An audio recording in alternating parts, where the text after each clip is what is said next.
అయిన వాళ్ళు గొప్ప సృష్టికర్త. ఆ లెసన్లో సృష్టి గురించి ఉంటుంది. దేవుడు తన స్వరూపమందు నరుని సృజించెను. దేవుని స్వరూపమందు వారిని సృజించెను. స్త్రీనిగాను పురుషునిగాను వారిని సృజించెను. ఆదికాండం 1:27.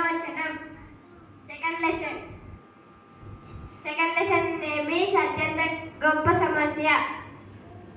స్టోరీ: అవ్వ ఆదాము చేసిన తప్పు. ఖండవాక్యం: పాపం వల్ల వచ్చి జీతం మరణం. అయితే దేవుని కృపావరము మన ప్రభువైన యేసుక్రీస్తునందు నిత్య జీవం. రోమా 6:23. థర్డ్ లెసన్: గొప్ప రక్షకుడు. స్టోరీ: యేసయ్య పుట్టిన దాని గురించి ఉంటుంది. ఖండవాక్యం: దేవుని లోకంలో ఎంతో ప్రేమించెను కాగా ఆయన తన అద్వితీయ కుమారునిగా పుట్టినవాని యందు విశ్వాసముంచు ప్రతివాడును నశింపగా నిత్య జీవం పొందినట్టు ఆయనను అనుగ్రహించెను. యోహాను 3:16. ఫోర్త్ లెసన్ నేమ్ ఈస్ పిల్లలు యేసుకు ముఖ్యమైన వారు. స్టోరీ: మనమంటే యేసయ్యకి ఇష్టం. ఖండవాక్యం: చిన్న బిడ్డలను నా యొద్దకు రానియుడి, వారిని నాటకపరచవద్దు, దేవుని రాజ్యం ఇలాంటి వారిదే. మార్కు 10:14. ఫిఫ్త్ లెసన్ దేవుని ప్రజలు దేవుని కనపరుస్తారు. స్టోరీ: 5 రొట్టెలు 2 చేపల స్టోరీ ఉంటుంది. ఖండవాక్యం: దేవుడు ఉత్సాహంగా ఇచ్చేవారిని ప్రేమించును. 2 కొరింథీ 9:7. సిక్స్త్ లెసన్ నేమ్ ఈస్ ఎంత గొప్ప స్నేహితుడు. స్టోరీ: దేవుడు మన పాపాల కోసం క్షమించి సిలువలో రక్తం కాల్చాడు.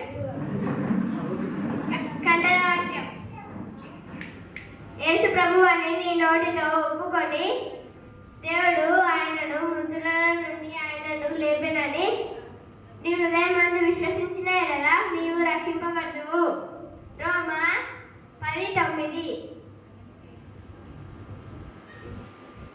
ఏడవ లెసన్ పేరు దేవుని ఇతరులకు సహాయం చెయ్యి. స్టోరీ: పక్షవాతం వచ్చిన వ్యక్తికి యేసయ్య దగ్గర యేసయ్య వచ్చిందని స్వస్థత కొనడానికి వెళ్ళి. ఖండవాక్యం: మీరు ఒకరి ఎడల ఒకరు ప్రేమ గలవారైన ఎడల మీరు దీనిని బట్టి నా శిష్యులందరినీ తెలుసుకుందురు. యోహాను 13:35. 8వ లెసన్ పేరు యేసుకు దగ్గరగా ఉండు. స్టోరీ: మార్తా మరియ.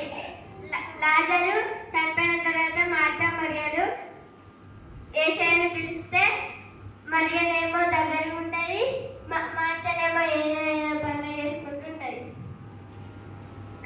ఖండవాక్యం: ద్రాక్షావల్లి నేను, తీగలు మీరు. ఎవడు నాయన నిలిచి ఉందినో, నేను ఆయన నిలిచి ఉందినో వాడు బహుగా ఫలించును. నాకు వేరుగా ఉండి మీరేమీ చేయలేరు. యోహాను 17:5. 9వ లెసన్ దేవుని నమ్ము. స్టోరీ: దావీదు గొలియాతును చంపిన స్టోరీ ఉంటుంది. ఖండవాక్యం: నన్ను బలపరచువాని అంటే నేను సమస్తం చేయగలను. ఫిలిప్పీ 4:13. 10వ లెసన్ పేరు పరలోక నిరీక్షణ. స్టోరీ మన కోసం పరలోకంలో దేవుడు బంగారపు ఇల్లు, బంగారపు రోడ్లు అని సృష్టిస్తున్నాడు. మన పర్మనెంట్ ప్లేస్ కూడా పరలోకమే. ఖండవాక్యం: ఆయన వారి కన్నుల ప్రతి పాప విధులను తుడిచివేయను. మనవిగా ఉండదు. దుఃఖమైనను ఏడుపైనను వేదనైనను ఇక ఉండదు. ప్రకటన 21:4. 11th లెసన్ నేమ్ ఈస్ ఇతరులని ప్రేమించు. సాంబ్రాణి స్టోరీ ఉంటుంది. కంఠవాక్యం నీ దేవుడైన ప్రభువుని నీ పూర్ణ హృదయంతోనూ, నీ పూర్ణ ఆత్మతోనూ, నీ పూర్ణ మనసుతోనూ, నీ పూర్ణ శక్తితోనూ ప్రేమింపవాలని నిన్ను వల్ల నీ పూర్వాన్ని ప్రేమింపవాలను. లూకా 10:27. 12వ లెసన్ ఇతరులకు చెప్పు లెసన్. శిష్యులు సువార్త ప్రకటిస్తుంటే యాజకులు వచ్చి జైలేస్తారు. ఎందుకు చెప్తున్నారని వేస్తే ఆ రోజు రాత్రి యేసయ్య వచ్చి తీసుకెళ్తారు. మన సువార్త ప్రకటిస్తారు. కంఠవాక్యం కాబట్టి మీరు వెళ్ళి సమస్త జనులను నా శిష్యులుగా చేయుడి. తండ్రి యొక్కయు కుమారుని యొక్కయు పరిశుద్ధాత్మ యొక్కయు నామములోనికి వారికి బాప్తిస్మమియ్యుడి. మత్తయి 28:19. Thank you.